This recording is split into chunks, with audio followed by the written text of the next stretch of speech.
thanks for stopping by my channel. This is Anna's Aqua Home, where I sew, craft, and DIY. I love making items for my house, to wear, and also to give away as gifts.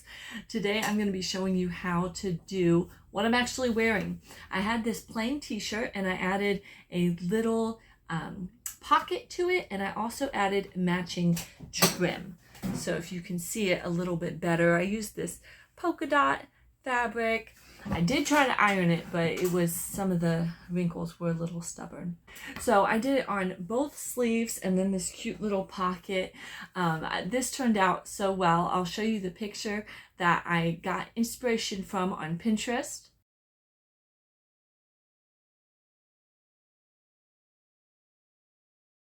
And I just absolutely loved this. I ended up doing 2 shirts like this, so I'll show you the other one at the end. But if you have some plain t-shirts that you want to add a little bit of decoration to, this would be a really quick and easy project.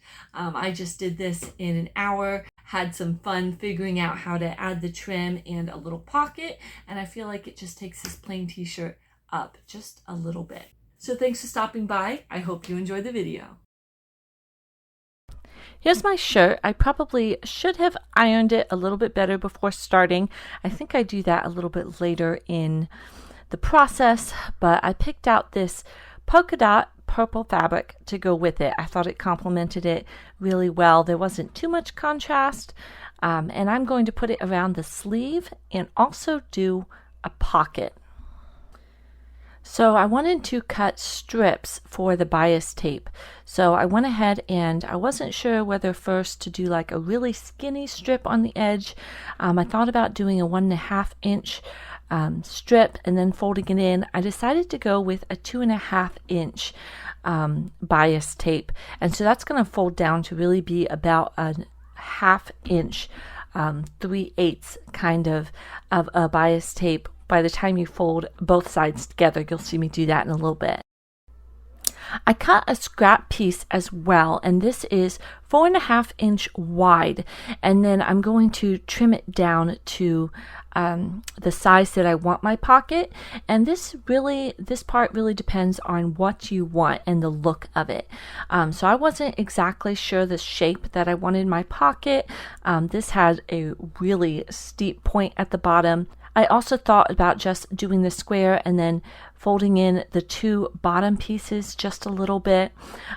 Ultimately, I have a shirt with another pocket that I had bought, and so I went and got that and kind of used that as a template for what I wanted the bottom of my pocket to look like. So here's that shirt, and you can see I'm going to use this as a template, kind of an example for how I want the pocket on my shirt to look like. So I marked the center piece and then just folded slightly over, and I'm doing 2 pocket pieces. So make sure that you have 2 identical pieces, because this is going to be a lined pocket, front and back.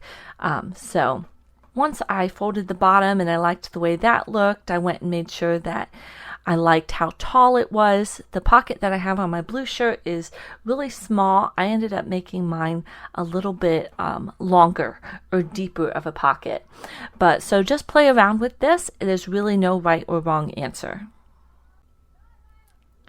Also remember to keep in mind that this is going to be a 1/2 inch smaller all the way around your pocket, because we're going to be sewing this. So if we sew it with a 1/4 inch seam allowance, it's going to be a 1/2 inch shorter all the way around. So this pocket may look a little big, but it is going to get smaller once we sew it together. Once we have the pocket cut out, we're going to go ahead and put right sides together. And then we're going to sew it around, leaving a small opening so that we can turn it right side out. So once it is sewn, we're going to do a couple things. We are going to clip any loose threads, and we're also going to clip the corners.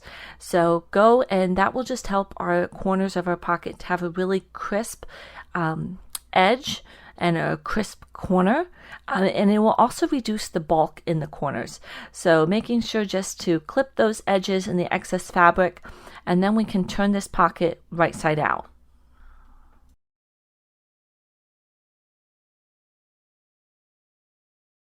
Okay, the pocket is right side out. We have that small opening that we're going to press down and just make sure that it lays really flat. And now what we're going to do is we're going to sew 2 lines across the top of our pocket. This is just going to help it match because we're going to sew around the other part of the pocket. It's going to help reinforce the top of that pocket. And you could just do 1 line. I chose to do 2 lines just to make it look a little bit of added extra stitches.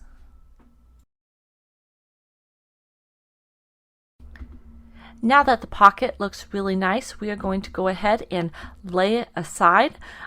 It is pretty much done until we're ready to attach.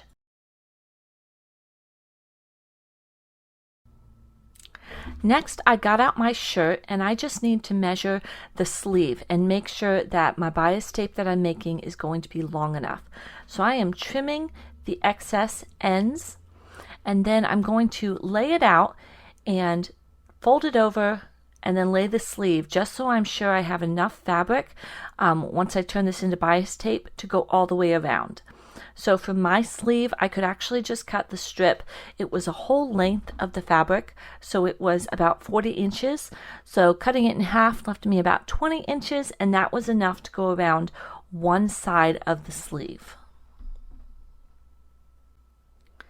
So my plan is to fold this over on itself and fold it over one more time, make a bias tape so that I can slide the edge of my sleeve in between and then sew over it. So it leaves this nice little trim. I sew and you do a binding on the edge of the quilt, and that's what this kind of reminds me of. I'm just putting a little binding, a little trim on the edge of the sleeves. So to do this, I'm going to go ahead and fold both of the sides of my 2.5 inch strip together and then fold it again. So I folded it once, ironed it down, and then folded it over again and ironed that. So this is the typical method for making bias tape or quilt binding. While I had my iron out, I went ahead and ironed down my pocket so that was ready to sew on. And then I also got out that shirt and ironed that down. This definitely helped make it easier to sew the pocket on and the sleeve trim because it was all nice with no wrinkles.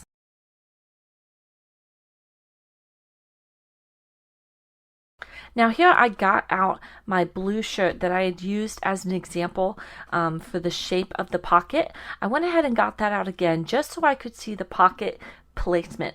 Another thing I did was actually try the shirt on and then put where I wanted the pocket and then pinned it very carefully while it was on myself and then took it off just to make sure that it was where I wanted it to be. If you don't have a shirt with a pocket like this, you can certainly go online and find a place there just to use as an example. Now that I knew where my pocket was going to be, it was just a matter of sewing it around. So I sewed it down 3 sides of the pocket and left the top of the pocket open. So that way it's not just decorative, it actually functions as a pocket. And then I just went around very close to the edge, probably 1/8 of an inch from the side of the pocket.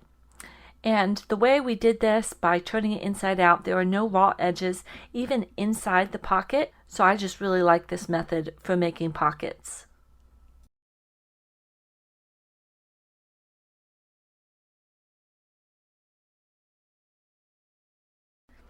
After the pocket was on, it was time to go on to the trim. So I started on the underarm of my shirt and I went ahead and just put the edge into my bias tape, the edge of the sleeve. And I started going with a back stitch and then I just sewed around the entire sleeve, making sure that I caught both the top and the bottom of the bias tape. I had to adjust it a few times, but just go around as you go, sliding the edge of the sleeve into your bias tape, your trim, and sewing. You can sew pretty close to the edge, 1/8 of an inch. If you wanted to just sew in the middle of this, you could certainly do that as well. I really liked that there was some stitching on my sleeve and that my bias tape covered that stitching. So there wasn't like some stitching from before and extra. So now that I got around to the end, I went ahead and trimmed off any extra threads. And then as I got close to where the two met, I added a couple inches and trimmed off the excess. And then I actually folded the edge of my bias tape in about 1/4 of an inch to 1/2 inch. So this way, as I finish it, there were no raw edges and everything was safely tucked in to the seam.